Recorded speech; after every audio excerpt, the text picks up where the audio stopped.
अस्सलाम वालेकुम जी, this is Kamran Saeed. Well, आज जिसके बारे में हम बात कर रहे हैं एक बहुत ही हाइप टॉपिक है पाकिस्तान के अंदर, वो है ट्रांसजेंडर के हवाले से कि 2017 और 2018 में एक बिल पेश किया गया था कौमी असम्बली में कुछ पॉलिटिकल पार्टीज़ की तरफ से, और वो टेबल भी हो चुका था, उस पर डिस्कशन भी हो चुका था बहुत सारा। आज हमारी कुछ रिलीजियस पार्टीज़ जो कि पॉलिटिकल पार्टीज़ के एफिलिएशन में हैं, और कोई भी ऐसा स्टेप अगर कोई पॉलिटिकल पार्टी उठाती है तो उसके अगेंस्ट वो एक पिटीशन या एक अपनी वॉइस रेज करते हैं।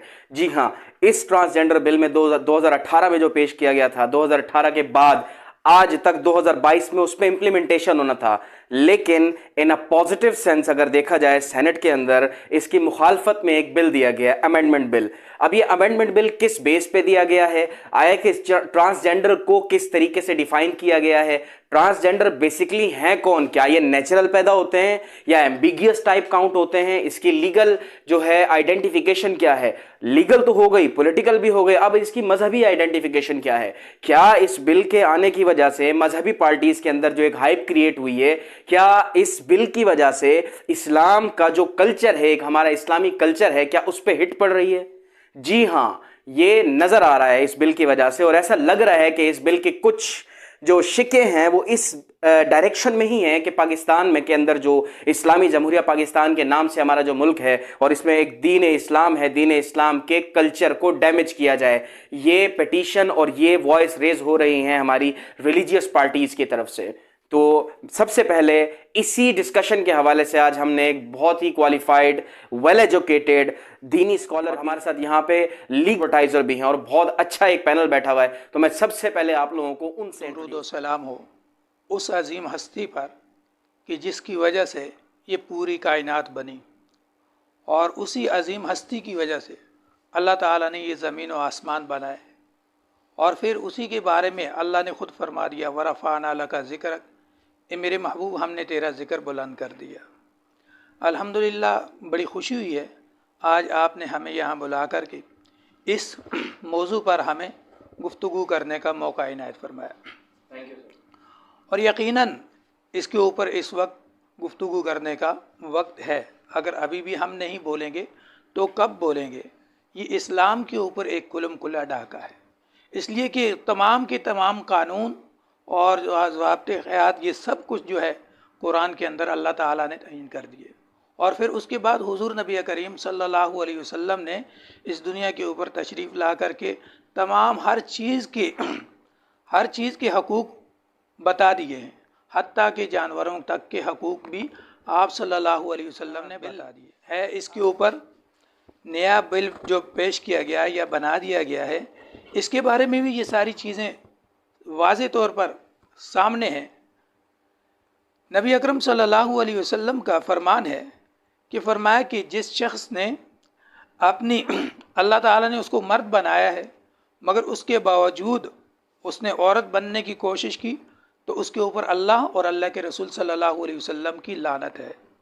और अगर किसी औरत ने अपने आप को मर्द तसव्वुर कर लिया या उस जैसी अपनी शक्ल शुबहात बना ली, तो अल्लाह के महबूब सल्लल्लाहु अलैहि वसल्लम ने इरशाद फरमाया कि उसके ऊपर भी अल्लाह और अल्लाह के रसूल सल्लल्लाहु अलैहि वसल्लम की लानत है। इसी तरह देखें, ये जो कानून आज बना दिया गया है, इसकी वजह से कई कौमों के ऊपर अल्लाह ताला ने अजाब मुसल्लत किया है। मसलन कौम लूत को अल्लाह ताला ने इस अजाब के अंदर इसीलिए मुसल्लत किया था कि वो लवादत वाला काम करती थी, यानी कि मर्दों के साथ इस तरह के मामलात करते थे। तो अल्लाह ताला ने उस कौम को नेस्तो नाबूद किया, तबाह और बर्बाद कर दिया। तो बात यह है कि देखें कि अल्लाह ताला ने मर्द को मर्द बनाया है, हाँ, फिर औरत को औरत बना दिया, और उसके बाद जो है ख्वाजा सारा जिनको हम कहते हैं, उनको अल्लाह ताला ने अलग से वो चीज़ बना दिया।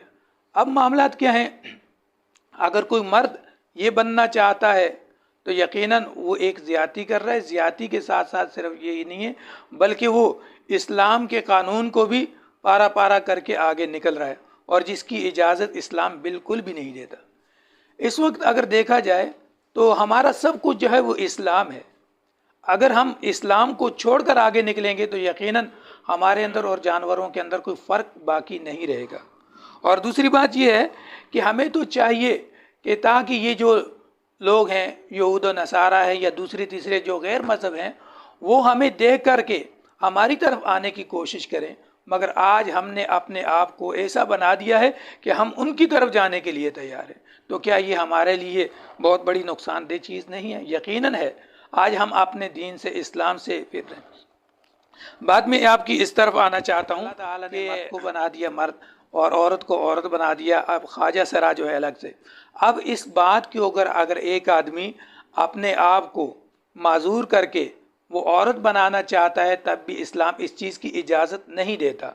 एक औरत जो है वो अपने आप को इस तरह के मामलात करके वो मर्द बनना चाहती है, इस्लाम इस चीज़ की इजाज़त नहीं देता। और अगर देखा जाए दूसरी तरफ, तो इसके अंदर मर्द के लिए भी नुकसान है और औरत के लिए भी नुकसान है।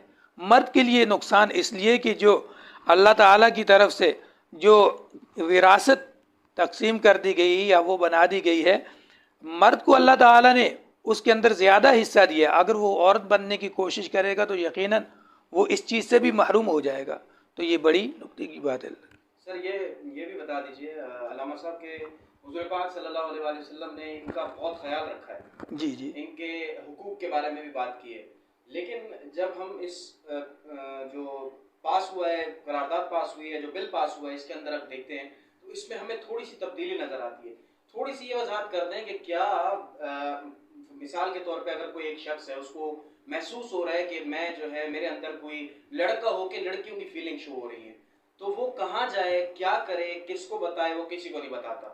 लेकिन इस बिल में बताया गया है कि अगर आप किसी को नहीं बताते तो आप डायरेक्ट कहीं चले जाएं, नादरा के अंदर अपना डेटा रिकॉर्ड करा सकते हैं, जेंडर चेंज आइडेंटिफिकेशन दे सकते हैं, कुछ ऐसा।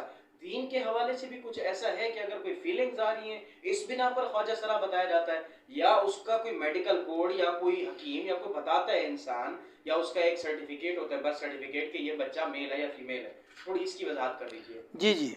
अगर हकीम या डॉक्टर या इसी तरीके के साथ उसके अंदर कोई इस तरह की चीज़ें नहीं है कि वो मर्द होने की ताकत नहीं रखता, उसके अंदर कोई ऐसी चीज़ मौजूद नहीं है, तो फिर तो ठीक है, वो सारे ख्वाजा सरा जो है वो उसके अंदर शामिल होगा। मगर उसने अपने आप को बना दिया, यानी कि अपनी इन चीज़ों को मफलूज करके, अपने आप को ख़त्म करके लेडीज़ बना दिया, औरत बना दिया, तो फिर इस चीज़ की इस्लाम बिल्कुल क़तअन इजाज़त नहीं देता। बहुत शुक्रिया अल्लामा साहब आपके जवाब का, जो हमें चाहिए था आपने बहुत तफसील से दिया। आपसे इसके बाद भी और बहुत सारे सवाल करते हैं। तो नाज़रीन, दीनी लिहाज से अल्लामा साहब ने बहुत ही ज़बरदस्त बातें की हैं और बताई हैं उन्होंने कि किस तरीके से कौन ख्वाजा सरा डिक्लेयर्ड हैं, कौन आइडेंटिफाइड हैं और कौन नहीं हैं, और इस बिल में किन को ज़ाहिर किए जाने की कोशिश की जा रही है।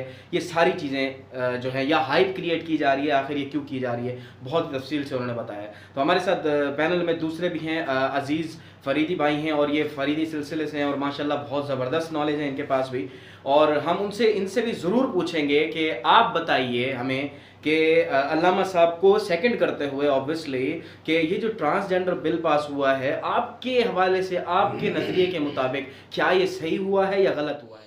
बिस्मिल्लाहिर्रहमानिर्रहीम, अस्सलाम वालेकुम।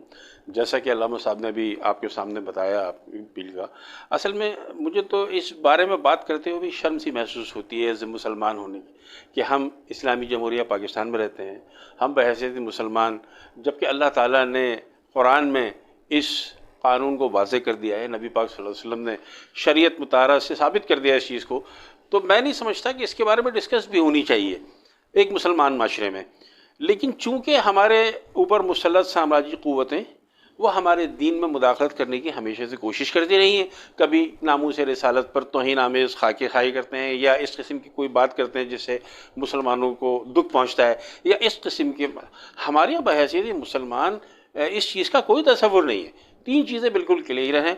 अल्लाह ताला ने किसी को मर्द बनाया, किसी को औरत बनाया, और किसी को ख्वाजा सरा बनाया, जिसे हम ट्रांसजेंडर कहते हैं। सवाल ये पैदा हो रहा है कि ट्रांसजेंडर एक कुदरती है जो अल्लाह ताला की तरफ से है, और उसको इस हुकूमत ने एक सहूलत ये भी दी कि उनको नादरा से शनाख्ती कार्ड भी इशू किया गया। अब सवाल ये पैदा होता है कि कोई शख्स जाए नादरा के पास, हमें एतराज़ इस बात पर है, उनके हुकूक से हमें कोई एतराज़ नहीं है, क्योंकि उनको हुकूक दिए गए हैं। लेकिन अगर कोई शख्स नादरा में जाए और जाकर कहे मर्द होने के बावजूद कि जी मैं औरत हूँ, और नादरा बग़ैर किसी वेरिफिकेशन को उसको औरत तस्लीम कर ले, तो ये तो सरासर गलत है और कानून फितरत से मुतसादिम भी है। लिहाजा हम इस पर भरपूर एहतजाज करते हैं। और उन साम्राज्य क़ुव्वतों को हम अपने इस प्लेटफॉर्म से, इस फोरम से हम उनको मुतनब्बा भी करना चाहते हैं कि हम मुसलमान हैं और बहैसियत मुसलमान हमारे यहाँ इस किस्म का कोई तसव्वुर नहीं। हमें इस्लाम एक पाकीज़ा माशरा देता है। औरत को बहन, बेटी, माँ और बीवी के रूप में हमारे पास हर तरह की रिश्ते मौजूद है और उसका तक़द्दुस के बारे में हर मुसलमान बहुत अच्छी तरह जानता है। लिहाजा मैं नहीं समझता कि हमारे यहाँ बिगाड़ पैदा करने के लिए साम्राज्य क़ुव्वतें इस तरह की कोशिश करती रहती हैं और करते रहेंगे, लेकिन कोई मुसलमान और रासिखुल अक़ीदा मुसलमान इस चीज़ पर यकीन नहीं कर सकता। जैसे अल्लामा साहब ने बताया कौम लूत के बारे में, कुरान, हर मुसलमान कुरान से वाकिफ़ है। और एक वाक़या मैं आपको बताऊं कि हज़रत सुलेमान अलैहिस्सलाम, अल्लाह ताला के नबी, उनको अल्लाह ताला ने यह कुदरत दी थी कि वो जिनों पर, हवाओं पर और तमाम, मतलब अब ज़्यादा उनको कुदरत हासिल थी। उन्होंने एक दफ़ा शैतान लईन से पूछा कि मुझे बताओ कि अल्लाह ताला को सबसे ज़्यादा नापसंद कौन सा गुनाह है।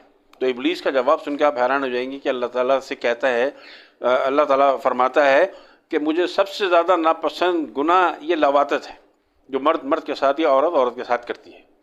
ये सबसे ज़्यादा, यानी मैं अपने तौर पर ये समझाऊँ कि सूद से ज़्यादा कभी फेल माशरे में बिगाड़ पैदा करने के लिए ये मगरबी साम्राज्य क़ुव्वतें ये कोशिश करती रहेंगी और करती रहेंगी। और इंशाअल्लाह जो रासिखुल अक़ीदा मुसलमान हैं वो इंशाअल्लाह अपनी शरीयत पर कायम दायम रहेंगे। नबी करीम सल्लल्लाहु अलैहि वसल्लम की जो हिदायत है, जो शरीयत वो लेकर आए, शरीयत मुताहरा, उस पर इंशाअल्लाह कारबन रहेंगे।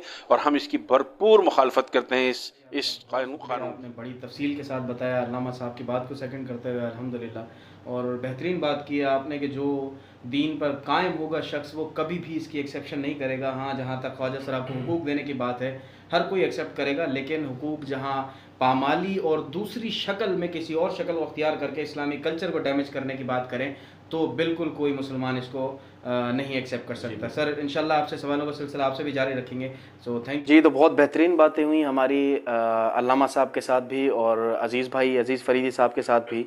तो अभी सबसे ज़्यादा इम्पोर्टेंट चीज़ ये है कि ये जो बिल पास हुआ है इसकी लीगल आइडेंटिफिकेशन क्या है, कैसे किसी एक आम शख्स को पता चलेगा कि कानूनी तौर पे ये जो बिल पास हुआ है इसमें जो एक दो शिक ऐड की गई हैं इसकी असलियत क्या है, ये करना क्या चाह रहे हैं, इस शिक या इस बिल के अकॉर्डिंग उनका एजेंडा क्या है, किसका, अगर ये मगरबी एजेंडा है पाकिस्तान में इम्प्लीमेंट होने की कोशिश कर रहे हैं तो इसकी कानूनी हैसियत क्या है। लफ्ज़ ब लफ्ज़ आपको समझाने के लिए हमारे साथ मौजूद हैं जनाब सैयद अज़फ़र मंज़र साहब, जो कि लीगल डिपार्टमेंट से इनका ताल्लुक़ है। एक इंटरव्यू हम इनका पहले भी कर चुके हैं डॉक्टर नजम के साथ, तफसीली बात भी हुई है इनके साथ, और अभी भी आपको जो है इनकी एक्सपर्टीज़ से सारे मुस्तफ़ीद होते हैं और देखते हैं कि आखिर कानूनी तौर पे जो है ये बिल जो पास किया गया है इसकी आज मुल्क के एक इंतहाई अहम इशू पर आपने सिटिंग की और इस हवाले से इस पैनल को इज़हार ख्याल का मौका आपने दिया। मेरे साथ माशाल्लाह मजहबी स्कॉलर जनाब शबीर अहमद साहब हैं और मारूफ समाजी शख्सियत अज़ीज़ फ़रीदी साहब भी इस पैनल में तशरीफ़ फरमा हैं। आज का जो मौजू है वो हम ट्रांसजेंडर बिल की आइडेंटिफिकेशन कैसे मुमकिन है, हम उस पर इज़हार ख्याल कर रहे हैं और उस पर मैं थोड़ा सा लीगल एस्पेक्ट से आपको समझाने की कोशिश करूँगा इंशाल्लाह। ये बिल 2018 में एक्ट की शक्ल में आया था। इस वक्त की कॉपी हमारे पास नाज़रीन मौजूद है। इसमें जो एक मुतनाज़ा शिक डाली गई थी वो है चैप्टर 2 सब सेक्शन 2 में सेल्फ परसीव्ड जेंडर आइडेंटिटी। तो इस हवाले से मौक़िफ़ ये है इस बिल में कि नादरा में कोई भी जो है इस किस्म का जो शख्स होगा ट्रांसजेंडर, वो नादरा में जाएगा और अपनी सिर्फ फीलिंग बताएगा कि मुझे फ़ील हो रहा है कि मैं लेडीज़ की तरह हूँ या मैं जेंट्स की तरह हूँ, और वो अपनी इस फीलिंग के बिहाफ पर नादरा से अपना आइडेंटिटी कार्ड हासिल कर लेगा। ये एक इंतहाई मज़हक़ा ख़ेज़ बात भी है और जो एग्जिस्टिंग रूल्स इस वक्त मुल्क में राइज हैं उसके भी बरखिलाफ़ है। वो कैसे है उसकी तफसील मैं आपको बताता हूँ। इन्होंने 2018 के इस बिल में जिन चीज़ों का हवाला दिया है कि हम ये प्रोटेक्शन ट्रांसजेंडर को प्रोवाइड करेंगे, उसमें चंद अल्फाज आपको बयान करता हूँ। राइट ऑफ एजुकेशन है, राइट ऑफ एम्प्लॉयमेंट है, राइट टू असेंबली है, right to hold public office, right to health, right to property, guarantee of fundamental right. अब हम आते हैं, ये वो तमाम राइट्स हैं जो इस्लामी जमहूरिया पाकिस्तान के आइन के मुताबिक 1973 के आइन के मुताबिक ये तमाम राइट्स ऑलरेडी मौजूद हैं। अच्छा, फिर इसका जो लास्ट पैरा है हम आकर देखते हैं, page 11 statement of objection and reasons. इसमें ये बयान करते हैं कि 2009 में सुप्रीम कोर्ट ऑफ पाकिस्तान ने ये रूलिंग पास की थी कि इनको इक्वल राइट्स दिए जाएंगे अंडर आर्टिकल 25, 26, 27। तो ये तमाम चीज़ें जो हैं ये तो पहले से गारंटेड हैं, मौजूद हैं। फिर क्या वजह थी कि इस बिल को लाया गया, और इस बिल की जो खासियत थी वो मैंने बयान की कि सिर्फ़ जब वो नादरा में शनाख्ती कार्ड बनाने जाएंगे तो वो अपनी फीलिंग के बिहाफ पर हासिल कर लेंगे। बेसिकली इसको गलत, रॉन्गली जो है वो इंटरप्रेट किया गया कि सुप्रीम कोर्ट ने कहा गया है। सुप्रीम कोर्ट ने उस वक्त इशू ये था कि जो ख्वाजा सरा थे वो जब शनाख्ती कार्ड के हुसूल के लिए जाते थे नादरा के ऑफिस, तो उनको मुश्किलात पेश आती थी क्योंकि जिन्स का खाना मौजूद नहीं होता था और इसकी वजह से उनको शनाख्ती कार्ड प्रोवाइड नहीं किया जाता था। इसके ऊपर बेशक सुप्रीम कोर्ट ने एक बहुत अच्छा कानून पास किया और एक इक्वलिटी दी और उनको एक राइट दिया कि उनके किसी भी इशू पर उनको तंग नहीं किया जाएगा, उनको हिरासा नहीं किया जाएगा और उनको ये जो लीगल राइट्स हैं उनको मुहैया की जाएंगी। इस बात से किसी जो अमेंडमेंट है कामरान सईद साहब, ये इंट्रोड्यूस हुआ है 26/9/2022 को, और इसकी जो ख़ास बात है वो है सेक्शन 3 जो 2018 में ये एक्ट आया, उसके सेक्शन 3 में अमेंडमेंट की। और वो अमेंडमेंट तो बहुत सारी हैं लेकिन जो ख़ास अमेंडमेंट है वो मैं आपको गुजारिश करूं कि ये कहते हैं कि इन सब section 1 the expression as per his और her self perceived gender identity as such shall be omitted. Basically इसको हटाया गया है इस अमेंडमेंट में, क्योंकि अब मैं अपनी उस बात को दोबारा कंटिन्यू करता हूँ, क्योंकि फीलिंग जाहिर करके कोई चीज़ हासिल नहीं है। डिसेबल पर्सनस के शनाख्ती कार्ड बनते हैं। अब आइए मैं आपको वहाँ इस तनाजुर में तफसीली बात बताऊँ कि जब कोई माजूर शख्स शनाख्ती कार्ड के हसूल के लिए नादरा जाता है तो नादरा उसको सिर्फ उसके बोलने पे शनाख्ती कार्ड नहीं बना के दे देता कि मैं माजूर हूँ। उसके लिए यहाँ हमारे सिंध में सिंध गवर्नमेंट का एक डिपार्टमेंट है बाकायदा जिसे सोशल वेलफेयर डिपार्टमेंट कहते हैं, और उस डिपार्टमेंट का बाकायदा मेडिकल बोर्ड है। उस मेडिकल बोर्ड के सामने वो डिसेबल पर्सन पेश होता है और अपने तमाम कागजात उनके सामने रखता है, अपनी जो डिसेबिलिटी है वो दिखाता है फिज़िकली। उसके बाद वो बोर्ड जो है पास करता है कि आया ये डिसेबल है या नहीं है, और डिसेबल है तो कितने % है। अच्छा सर, यहाँ थोड़ा सा एक और सवाल ये भी बनता है कि आप बोल रहे हैं कि चेक किया जाता है, मेडिकल बोर्ड इस चीज़ का तयन करता है नादरा के अंदर ये है या नहीं। सर जहाँ तक मेरी इंफॉर्मेशन है, जो मैंने देखा है 2018 के अंदर तकरीबन जो पीटीआई की सेनेटर हैं, शायद ह्यूमन राइट्स काउंसिल की जो चेयरमैन भी थी मोहतरमा शीरी मज़ारी साहबा, उन्होंने पार्लियामेंट के अंदर जब अपोजिशन उस टाइम की जो PMNN और पीपल्स पार्टी और बाकी थे अपोजिशन में रहते हुए उन्होंने कहा था कि इस बिल के अकॉर्डिंग अगर कोई आइडेंटिफिकेशन कंफर्म भी करनी है तो उसके लिए किसी मेडिकल बोर्ड को तश्कील दिया जाए। तो उस पर मेरे इंफॉर्मेशन के हिसाब से शीरी मदारी साहबा ने उस पर एतराज़ किया था कि हर किसी को हक है अपनी फीलिंग्स बताने का, जो आप यहाँ पे प्रिसीव्ड का बता रहे हैं कि सेल्फ। देखिए कामरान सईद साहब, जो प्रोटेक्शन, राइट ऑफ प्रोटेक्शन है वो तो इनको हक हासिल है और वो हमारा आइन उनको प्रोटेक्शन देता भी है। इसमें जो सबसे अहम जो शिक है जो अमेंडमेंट में, वो ये है, जो जिस तरह मैंने आपको बताया सेक्शन 3 में अमेंडमेंट जो लफ्ज़ इन्होंने इस्तेमाल किया है, हिज और हर सेल्फ रिसीव्ड, ये मेन चीज़ है। इसकी तब्दीली के लिए इस अमेंडमेंट बिल में इसका तस्करा किया गया है, इसको लाया गया है। और बाकी चीज़ें हैं, लेकिन जो सबसे अहम इशू है वो यही है कि जिस तरह मैंने मेरी बात अधूरी रह गई थी कि जब डिसेबल का शनाख्ती कार्ड नहीं बन सकता बग़ैर सोशल वेलफेयर के बोर्ड की मंजूरी के, तो यहाँ पे भी यही चीज़ जो है वो आती है कि इस फीलिंग का कोई जो है अब मेडिकल बोर्ड किया जाता, उसकी फीलिंग को चेक किया जाता और उस मेडिकल बोर्ड की बुनियाद के ऊपर, क्योंकि यहाँ पे बात फिर वो भी आ रही है कि इनहेरिटेंस की। तो इनहेरिटेंस को अप्लाई करने के लिए जब तक वो कानूनी तौर पे अपने जेंडर को साबित नहीं करेगा तो उसको कैसे तस्लीम कर लिया साबित करने के लिए मेडिकल बोर्ड ज़रूरी है। अच्छा हाँ, मैं आपको वहाँ बात बताऊँ कि जब मेडिकल बोर्ड के बाद नादरा शनाख्ती कार्ड इशू करता है तो उसके ऊपर एक स्पेशल साइन दिया गया है। डिसेबल जो आइडेंटिटी कार्ड होल्डर्स हैं उनको एक स्पेशल साइन उनके कार्ड पर दिया गया है कि ये डिसेबल हैं और उनको बहुत सारे राइट्स दिए गए हैं उस डिसेबिलिटी कार्ड के ऊपर।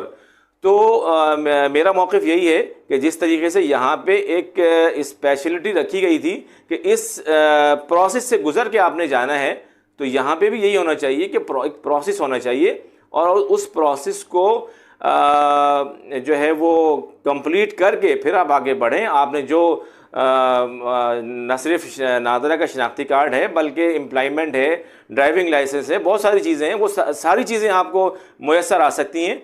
और लेकिन वो प्रोसेस 2018 के इसमें नहीं था, डायरेक्ट वे दे दिया गया था। तो इस वक्त जो अमेंडमेंट आई है 2022 की, उसमें ये तमाम शिकों पर अमेंडमेंट जो है वो लाया गया है, उसको टेबल कर दिया गया है और इस पे ख़ास तौर पे लीगली भी और माशरती भी, कानूनन भी और मजहबी एतबार से सबको इख्तलाफ था 2018 के बिल में, और ये बिल्कुल पास होना चाहिए जो अमेंडमेंट आई है, ताकि माशरे में बेरारवी ना फैल सके। जी, तो सर आपका बहुत शुक्रिया, अज़फर मंसर साहब, अज़ीज़ फरीदी साहब और अल्लामा शबीर साहब, आप लोगों का बहुत शुक्रिया। आपने बड़ा ही तफसीली बयान किया और तफसील से बताया। तो मैं उम्मीद करता हूँ सबसे कि आप लोगों को भी इसका तफसील और इसकी डिटेल समझ आ गई होगी कि ये बिल पास कब हुआ, टेबल कैसे हुआ, 2022 तक कैसे पहुंचा, अभी इस पर अमेंडमेंट क्यों हुई, ये सारी की सारी चीज़ें आप लोग के सामने हैं। अब फैसला आवाम की अदालत में है, उन्होंने बताना है कि इन ट्रांसजेंडर्स को हक देना है या नहीं देना। मगरबी जो ममालिक हैं, मगरबी जो दुनिया है, उसके अंदर आप बहुत सारे एग्जाम्पल देख चुके हैं जो जेनेटिकली अपनी मर्ज़ी से यानी सेल्फ प्रीसीड अकॉर्डिंगली वो अपना जेंडर चेंज करा लेते हैं और फिर राइट्स एंजॉय करते हैं। सही है, according to this sociology term. वहाँ पे यूरोपियन कंट्रीज़ में आप बोल सकते हैं या western, most western, overseas western countries में आप बोल सकते हैं कि ऐसा चल रहा है। लेकिन इस्लामी जमहूरिया पाकिस्तान में जो इस नाम का पास रखे उसकी मर्ज़ी, जो ना रखे उसकी मर्ज़ी। हम इस नाम का पास रखने वाले हैं और इस्लामी जमहूरिया पाकिस्तान में इस्लाम के अगेंस्ट कोई भी शिक आएगी तो हम उसकी पुरज़ोर मज़म्मत करते हैं। सर आप लोगों का बहुत शुक्रिया, बहुत शुक्रिया। आप लोगों ने बहुत तफसीली इसका जो है डिटेल बताई और मैं उम्मीद करता हूँ कि इंशाअल्लाह आगे भी ऐसे ही सवालात का सिलसिला आप लोग के साथ जारी रहेगा। अस्सलाम वालेकुम, थैंक यू।